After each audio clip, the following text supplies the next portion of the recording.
Uninterrupted Media, in conjunction with Tiger Claw Entertainment, presents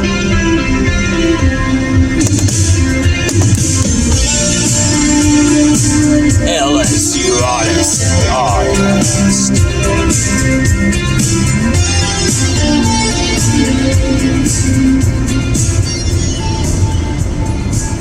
What's up, everybody? Happy Friday. LSUODYSSEY.COM celebrated Friday by posting our LSU Arkansas preview and predictions piece. It is packed to the brim with information, with stats, talking about all these players for Arkansas that are going above many analysts' heads. The true guys who could really hurt LSU. Montclair Brown with 3 interceptions already on the season, leading the team.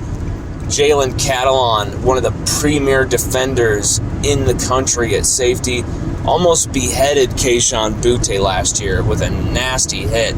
Boutte somehow hung on to that ball even through a concussion. It was one of the most vicious hits I've ever seen. Unbelievably vicious hit, but Jalen Catalon's a great player. But it would be great to get some vengeance on Catalon this week with some touchdowns on the guy. And they've also got this Trey Williams, this Missouri transfer, who D-line, he's already got 6 sacks, big presence up front. So, they're a physical defense, but they're a defense that has had some bad moments. 52 points to Ole Miss, 38 to Auburn, allowing Auburn to just go all over their faces. They've had some moments where they've completely screwed up, completely had egg all over their face. Arkansas were the talk of college football through the first few weeks of the season, weren't they? But it feels like this is every year for Arkansas. Every year for Arkansas starts out the same. High hopes, a few early wins, high ranking, and then it completely plummets from there. Every time. And, we saw not much different in 2021. But still, they're 6-3. LSU are 4-5. That's the reality of it. LSU can't just look at Arkansas and oh yeah, this is a gimme game. And just like we put in the predictions and preview piece that I think you would all enjoy, definitely check that out there on LSUODYSSEY.com. There's facets of this game where I feel like LSU, their freshmen can win this game for LSU. If the freshmen just deliver for LSU, the Tigers can win this thing. In the article, we detail who we think could be better. Nussmeier, Johnson, Nussmeier. Who's going to be better? Who's going to play the most snaps against Arkansas? Is Garrett Nussmeier's red shirt really not a concern anymore? They're throwing that out, and they're just going to play the dude. Well, it's very intriguing, and we kind of think somewhere in the middle is gonna happen. We think Max is gonna really reach deep, put up a few touchdowns early,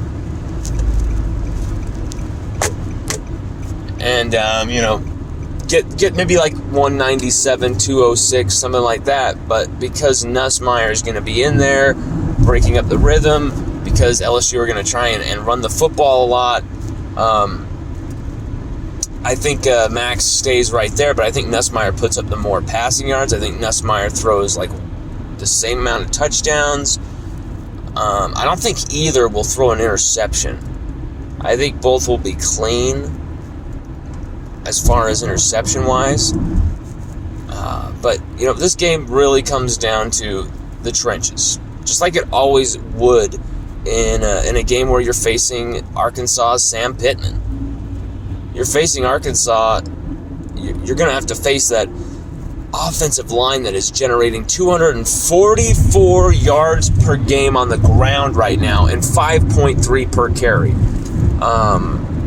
It's silly. But, LSU have been able to stop high-octane rushing offenses a few times this year already. Alabama, we held them to 6 rushing yards. 6. I mean, that's insane. That is insane. Insane. Alabama averaged 0.3 yards per rush against LSU. Florida, as a team, averaged less than 4 yards per carry. They were in the top 5 rushing attacks. In the top, I think they had the number 1 rushing average per carry in the nation. And LSU had held their number 1 rusher to 1.6 yards per carry, Emory Jones. So LSU, some reason, some way, with all these players gone, were able to shut down the rushing attacks of these teams. It's very bizarre. UCLA ran right down our throats with Andre Anthony, with Ali Gay, with Derek Stingley Jr., with Eli Ricks, with Major Burns. All these guys are out there for LSU, and we got our asses roasted. They're not out there, and LSU are holding Alabama to 6 rushing yards. Some guys just straight up want it more on this team. Some just straight up want it more. That's why I've been singing the freshmen's praises. Not just because I'm oh yeah, a freshman, I want to look cool by supporting the freshmen. No, it's because some of these guys have had the right mentality coming into LSU, and others, seniors, sophomores, juniors, have been completely entitled with how they've played for LSU this season. And you can see the difference. You can see the difference when LSU wants to play football and when they don't. You almost beat the number 2 team in the nation, losing only by 6, when you're playing with 3rd to 4th stringers on defense in most positions. I mean, it's just crazy. I know everyone wants to say there's no moral victories, but what LSU did last week defensively is one of the strongest, hardiest defensive performances I've seen in a long time. I understand it wasn't a national championship on the line. I understand, all these players were missing for LSU. I understand all of the factors you want to point at. The point is, with nothing to play for, no one watching supposedly, no one caring supposedly, this defense did that. Unbelievable what they did. I would call it historic to allow Alabama only 6 rushing yards. I don't think LSU have ever done better than that in an Alabama game. That's just crazy. So LSU have proven, and this defense has proven, that they can absolutely sock it to these rushing attacks. And it's, a lot of this is based on Neil Farrell Jr. and Jaquelin Roy finally being played together in tandem. You notice a lot of these big plays, big rushing plays against UCLA and the like, it would come on the heels of a negative rushing play where they would run right into Neil Farrell Jr. and be like, oh shit, that guy's really good. And then they look to their right and go, okay, we got freshman Mason Smith in there at DT. Let's run it right at him instead of Neil. And then suddenly there's a big play. And that's not saying Mason Smith is a bad player. That's saying he's a freshman. He's inexperienced. There's certain things he has to learn to get better. You put in Jaquelin Roy right there, and yeah, Jaquelin Roy hasn't been perfect this year. but he's been the second highest rated defensive lineman on the team behind Neil Farrell Jr. and above B.J. Ojolari, which is just crazy. Jaquelin Roy has 2 fumble recoveries, a forced fumble, 4 tackles for loss, a half a sack, and was literally a centimeter away from having another sack against Alabama. This guy tripped up Bryce Young behind the line of scrimmage, but Bryce just barely put that ball over the line. Jaquelin Roy had a hell of a game. And so it's been Neil Farrell Jr., Jaquelin Roy right at that front, kind of stuffing everything, cannibalizing it, getting into the backfield, while Damone Clark kind of just patrols and destroys. And then you got Jay Ward at the back end of the safety, who had one of the most hard-hitting safety games for LSU since Grant Delpit left the team. Just unreal. And yeah, that even includes Jacoby Stevens' 2020 season in there. I mean, we saw Jacoby Stevens with Bo Nix. So, since Grant Delpit, we haven't seen that hard-hitting safety presence since Grant Delpit. And now Jay Ward comes in with that against Alabama.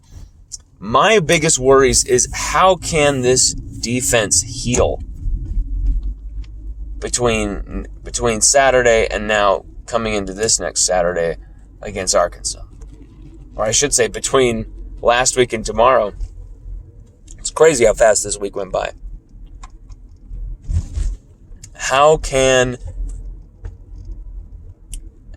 Is it going to take new blood again this week? New guys to come in there and replace?